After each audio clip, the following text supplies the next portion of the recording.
mensosialisasikan etika batuk. Etika batuk adalah cara yang baik dan benar saat batuk atau bersin, dengan tujuan untuk mencegah terjadinya penyakit. Langkah yang pertama dengan menggunakan masker.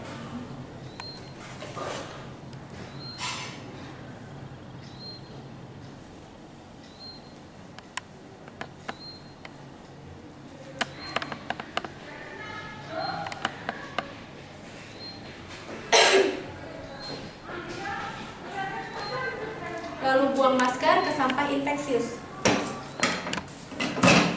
Langkah yang kedua dengan menggunakan tisu.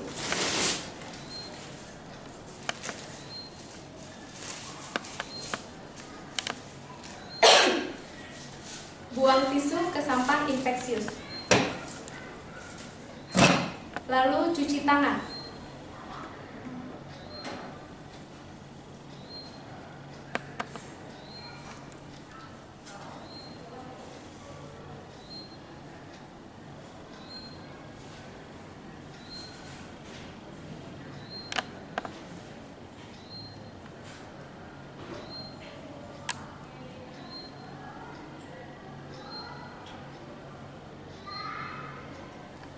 Yang ketiga dengan bahu lengan atas.